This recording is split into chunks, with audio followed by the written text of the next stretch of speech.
Private medical কলেজে পড়তে যেখানে এখন ভর্তি ফি ১৯ লাখ টাকা এবং প্রতি মাসে তোমাকে ১০,০০০ টাকা করে টিউশন ফি দিতে হবে। এর পাশাপাশি তুমি যদি হোস্টেলে থাকো আরও ১০,০০০ টাকা করে দিতে হয়। ইন্টার্নশিপেও তোমাকে প্রায় ১.৫ থেকে ২ লাখ টাকা দিতে হবে। বুঝতে পারছো? তাহলে তোমার ওভারঅল ৫ বছরে খরচ মোটামুটি ৪০-৫০ লাখ টাকা চলে যাবে। এবার চিন্তা করে দেখো, একজন মধ্যবিত্ত পরিবার যারা এবারে যে ধরো ৩০-৪০-৫০ হাজার টাকা আয় করে বাংলাদেশি হিসেবে, তাদের এই পরিমাণে টাকা জমা করতে কী পরিমাণে সময় লাগতে পারে? প্রায় তোমার বাবা মায়ের ১ যুগের বেশি সময়। এই পুরো সময় ১২ বছর যদি তারা সঞ্চয় করে হয়তো তোমাকে পড়াইতে পারবে প্রাইভেটে। এজন্যই আমাদের অনেক শিক্ষার্থীর এই সামর্থ্য নাই যে এত টাকা দিয়ে প্রাইভেটে পড়ার, স্পেশালি যাদের হয়তো অনেক জমি জমা নেই, অনেক বাবা মা অনেক ধনী না, তাদের ক্ষেত্রে। তোমার জন্য মেডিকেলে পড়ার স্বপ্নটা কীভাবে পূরণ করবা তুমি, তোমার এই সুযোগটা কীভাবে পূরণ করবা? একটাই ওয়ে আছে ভাইয়া, হয় তোমার ওই যে বাবা মার দ্বন্দ্বদৌলত থাকতে হবে, ধনী হইতে হবে তুমি, অথবা সবচেয়ে শর্টকাট এবং সবচেয়ে সহজ উপায় হচ্ছে তোমাকে পরিশ্রমী হইতে হবে। সরকারি মেডিকেল কলেজে মাত্র ১০,০০০ টাকা থেকে ৩০,০০০ টাকায় তুমি ভর্তি হয়ে যেতে পারছো। এরপরে আমি ২০০ টাকা হোস্টেল ফি দিছি, তারপর থেকে আর কোনো টাকা পয়সা নাই। ব্যক্তিগত যে খরচ সেটা তো থাকবে, খাওয়া দাওয়ার খরচ আছে, আর কোনো খরচ নেই। তার মানে আমার মতো গরিব যারা থাকছো, যাদের আর্থিক অবস্থা খুবই দুর্বল, তাদের জন্য স্বপ্নটা বাঁচার একমাত্র এই হচ্ছে পরিশ্রমী হওয়া। চিন্তা করে দেখো, তোমার মেডিকেল স্বপ্ন পূরণের জন্য তোমার হাতে কি আছে? খুব সহজ একটা উপায় আছে, সেটা হলো তোমার এসএসসিতে A+ পাওয়া, এইচএসসিতেও পড়াশোনা করে আরেকটা A+ পাওয়া, এরপরে মেডিকেল ভর্তি পরীক্ষা ১০০ মার্কের MCQতে ৮০ মার্ক পাওয়া। মোট যদি তুমি তাতে ১৮০ মার্ক পাও, অর্থাৎ তোমার MCQতে ১০০তে ৮০ আর জিপিএ মিলিয়ে ১০০তে ১০০, তাহলে তোমার মেডিকেলে চান্স হয়ে যাবে। স্পেশালি ঢাকা মেডিকেল কলেজে ১৮০তে চান্স হয়ে যাবে খুব ইজিলি। তাহলে বুঝতে পারছো যে আর কিছু চায় না, শুধু এতটুকু চায় তুমি পরিশ্রমী হও, এতটুকু চায় যে তুমি ভুলে যাও না যে তোমার স্বপ্ন বলে একটা জিনিস আছে। কলেজ লাইফে উঠে সবার সাথে স্রোতে হারিয়ে যায় না। তুমি ওই শিক্ষার্থী যে গাড়ি দিয়ে আসে, যার হয়তো পারিবারিক অবস্থা ভিন্ন, তার সাথে তাকে দেখে অনুকরণ করে কলেজ লাইফটাকে চিল মনে করিও না। সব কিছু এনজয় করার পাশাপাশি তোমাকে কিন্তু তোমার পড়াশোনাটা ঠিক রাখতে হবে। মেডিকেল শুধু এইটা চায়। সরকারি মেডিকেল কলেজে তুমি ১৮০ মার্ক পেলে চান্স পেয়ে যাচ্ছ, এর পাশাপাশি কোনো বাছাই পর্ব নেই। অর্থাৎ তুমি যে পরিবারেরই হও, তুমি ধনী হও, তুমি গরিব হও, তোমার বাবা শিক্ষক হোক কিংবা রিক্সা চালক হোক, কিছুতেই কোনো কিছু যায় আসে না। তুমি খাটো হও, মোটা হও, ফর্সা হও, কালো হও, মেডিকেল কোনো কিছু দেখতে চাচ্ছে না। আর্মি হতে গেলে বিশেষ বিশেষ পেশায় কিন্তু আমাদের বিশেষ বিশেষ মেজারমেন্ট লাগে বডির, যে এতটুকু লম্বা, এতটুকু খাটা না হলে হবে না। কিন্তু তোমার এইখানে কোনো ধরনের এই ধরনের কোনো কিছুর কোনো প্রয়োজন নেই।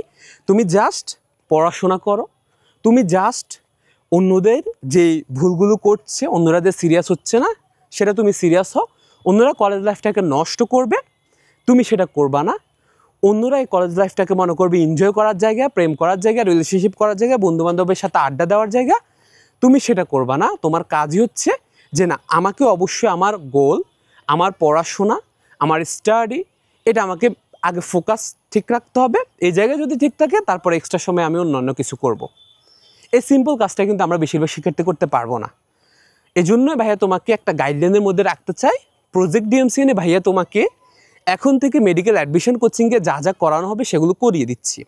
অর্থাৎ তুমি এসএসসির একাডেমিক প্রিপারেশান নিবা, তারপরে তুমি মেডিকেল অ্যাডমিশনের জন্য যে এক্সট্রা দরকার পড়ে, যে ভাইয়া মূল বইগুলো একটু দাগিয়ে পড়বো, একটু সিকিউ এমসিকিউর পাশাপাশি মেডিকেল ইংলিশ, মেডিকেল জিকে শিখে রাখবো, একটু মেডিকেল কোচিংয়ের প্র্যাকটিস বুকগুলো প্র্যাকটিস করে রাখবো, বোর্ড প্রশ্ন সহ মেডিকেল প্রশ্ন ব্যাংক, এক্সট্রা যে রাইটারের ইনফরমেশনগুলো, অনুশীলনী প্রশ্ন ব্যাংকগুলো, সেগুলো প্র্যাকটিস করে রাখবো যেখান যেখান থেকে মেডিকেলের প্রশ্ন আসে।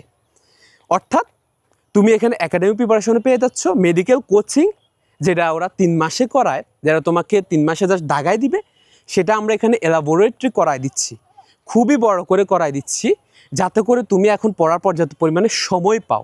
তোমার হাতে যে সুযোগটা আছে সেটাকে তুমি যেন কাজে লাগাইতে পারো, সেটাই হচ্ছে আমাদের প্রায়োরিটি। এবং আমরা জানি বেশিরভাগ শিক্ষার্থী এটা পারে না। ওরা এসএসসিতে ভালো করে এসে এইচএসসিতে অনেকেই খারাপ করে, অনেকেই হারিয়ে যায়, যেটা তোমরা প্রমাণ সামনে পাবা।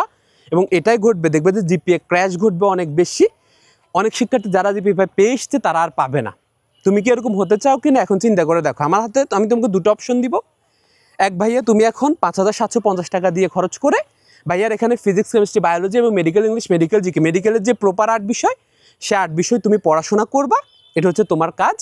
এবং তুমি এইটাতে ভাইয়া তোমাকে যা যা পড়াবো প্রত্যেক দিন সপ্তাহে 6 দিন পড়া অ্যাসাইনমেন্ট সহ সুন্দর একটা রুটিন মেনে চলবা। এখন থেকে মেডিকেল প্রিপারেশন নিয়ে একটা সরকারি মেডিকেল কলেজে চান্স পেয়ে তোমার বাবা মার 50 লাখ টাকা বাঁচাই দিবা। আর অথবা আরেকটা শর্টকাট হলো ভাইয়া, যদিও ওইটা তো শর্টকাট না, MBBS পাস না করলে বা মেডিকেল ভর্তি হয়ে পাস না করলে তুমি প্রাইভেটেও ভর্তি হতে পারবে না, তারপরেও আরেকটা ওইটা হচ্ছে কম, যে আমি চান্স না পেলেও ভাইয়া আমার বাবা মার টাকা আছে আমি সেটাতে ভর্তি হতে পারবো। অথবা তোমার বাবা মাকে ওই তোমার বাপদাদার বিটা বিক্রি করতে হবে, জমি জমা বিক্রি করতে হবে তোমাকে পড়ানোর জন্য। আর না হলে তুমি চান্স পাবো না, তো তোমার কখনোই মেডিকেলে পড়ার সুযোগ সময় কোনোটাই হবে না। সো তোমার স্বপ্নটা এখানে নষ্ট হয়ে যাবে। এখন তুমি চিন্তা করে দেখো তোমার জন্য কোনটা সহজ। আমি মনে করি আমরা যারা মধ্যবিত্ত, আমাদের যাদের টাকা পয়সার অভাব, আমাদের জন্য একটাই ওয়ে আছে, সেটা হলো আমরা আমাদের পরিশ্রম দিয়ে আমাদেরকে উপরে উঠতে হবে, আমাদের কেউ উপরে তুলবে না। এই জন্য এখন থেকে সিরিয়াস হয়ে ভাইয়া শুরু করো। HSC 27কে নিয়ে আমাদের প্রজেক্ট ডিএমসি শুরু হচ্ছে, আমাদের ফার্স্ট সাইকেল কিন্তু শেষ হচ্ছে, অর্থাৎ তোমরা এক অধ্যায় শেষ হয়ে গিয়েছে অলরেডি। আমরা এখনই প্রথম এবং দ্বিতীয় পত্র পড়া দিচ্ছি, এটা হচ্ছে আমাদের সেকেন্ড সাইকেল শুরু হচ্ছে, চলছে এখন। এবং এই অক্টোবরে তোমাদের কেমিস্ট্রিটা শেষ হয়ে গেলে আমরা কিন্তু সেকেন্ড সাইকেলটা শেষ করে দিব। সো আগামী 15 দিনের মধ্যে তোমরা আমাদের ব্যাচে ভর্তি হতে পারবা। যারা হতে চাচ্ছ যে এখন থেকে আমি physics chemistry biology medical English medical GK পড়ে একটা সুন্দর গাইডলাইনে চলে মেডিকেলের জন্য নিজেকে অন্যদের থেকে বেশি এগিয়ে রাখবো, শহরের ছেলেমেয়েরা যেখানে এখন থেকে মেডিকেল ভাইয়াদের কাছে পড়ে ভালো ভালো কোচিং সেন্টারে পড়াশোনা করতে পারে, তোমার হয়তো সেই সুযোগ নেই, কিন্তু তোমার আছে সুযোগ আছে অনলাইনে। যে সময়টা ওরা 4 জায়গায় কোচিং করে নষ্ট করবে, সেটা তুমি অনলাইনে করে ভাইয়াদের নিজস্ব অ্যাপে ডিস্ট্র্যাকশন ফ্রি সোশ্যাল মিডিয়া বাদ দিয়ে সুন্দরভাবে পড়াশোনা করে গোছায় উঠতে পারবা। এটা হচ্ছে তোমার জন্য বেস্ট সুযোগ, শুধু যদি তুমি চাও।